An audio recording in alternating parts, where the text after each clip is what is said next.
Hi hello welcome to current TV news. పెద్ద సినిమాని ఎన్ని రకాలుగా ఆపుదాం అనుకున్నా మాత్రం సినిమా మాత్రం ఆగట్ల. మళ్ళీ వీకెండ్ వచ్చింది, ఇంకా దంచి కొడుతున్నటువంటి కలెక్షన్లు చూడాలి. ఇంకా ఏపీలో అయితే థియేటర్స్ ఇంకా ఫుల్ అవుతున్నటువంటి పరిస్థితి కూడా కనిపిస్తుంది.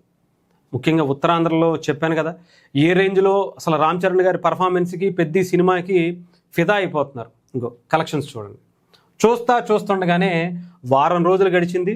వారం రోజులో south India's number 1 grosser of 2026 అని చెప్పి 366 కోట్లు అఫీషియల్గా అనౌన్స్ చేశారు. ఇంకా వీకెండ్స్ వచ్చాయి, శనివారం ఈరోజు, రేపు ఆదివారం. ఇంక ఎలా ఉంటుందో ఊహించండి. ఇప్పటికే ఈ సినిమాకి సంబంధించి వాళ్ళ బడ్జెట్ ఏదైతే అనుకున్నారో ఆ బ్రేక్ ఈవెన్ అయితే ఇప్పటికే అందుకున్నట్టుగా కూడా తెలుస్తూ ఉంది. ఇంకా వచ్చినవి అన్నీ కూడా లాభాలే. అటు కంప్లీట్గా నిర్మాతలు కావచ్చు, డిస్ట్రిబ్యూటర్లు కావచ్చు, ఎగ్జిబ్యూటర్లు కావచ్చు, అందరూ హ్యాపీగా ఉండేటువంటి పరిస్థితులు కనిపిస్తుంది. దాదాపు ఇంకొక వారం 10 రోజుల వరకు కూడా ఏ పెద్ద సినిమా లేదు కాబట్టి చాలా హ్యాపీగా సినిమాకి ఇంకా ఎక్కువగా రిపీటెడ్ ఆడియన్స్, ఫ్యామిలీసు, ఇంకా లేడీసు, చిన్నపిల్లలు అందరూ కూడా ఈ సినిమాకి చూడడానికి క్యూ కడుతున్నటువంటి పరిస్థితి అయితే కనిపిస్తుంది. కొంతమంది నెగిటివ్ ట్రోల్స్ చేసినా సరే ఈ రేంజ్లో కొడుతుందంటే ఇంకా ఆపే పరిస్థితి ఎక్కడ ఉంటుంది చెప్పండి.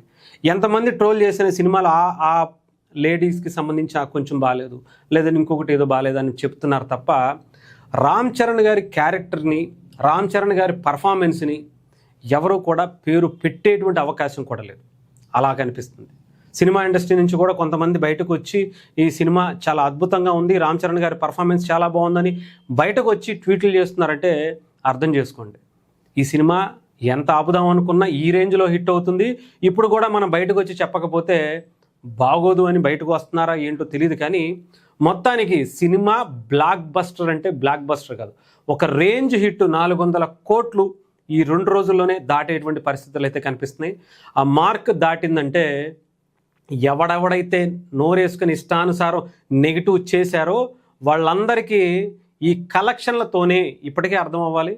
మేము ఇచ్చినటువంటి రివ్యూలు తప్పురా నాయనా అని నోటిలో మట్టి కొట్టినటువంటి పరిస్థితి అయితే కనిపిస్తూ ఉంది. సో ఇంకొంచెం జస్ట్ 2 రోజుల్లో సోమవారం వచ్చేటప్పటికి మనకి 400 కోట్లు మార్క్ దాటిందా చెప్పాగా. చక్కగా వాళ్ళ కింద కమెంట్లలో పెట్టండి, అరే నువ్వు అన్నదానికి ఇక్కడ వచ్చినటువంటి కలెక్షన్స్కి సినిమా బాగోకపోతే ఇన్ని కోట్లు ఎందుకు వస్తాయిరా దరిద్రుడా అని చెప్పి మీరే కమెంట్లో అవతల వాడికి కౌంటర్ ఇవ్వచ్చు. రెడీగా ఉండండి ఇంకా.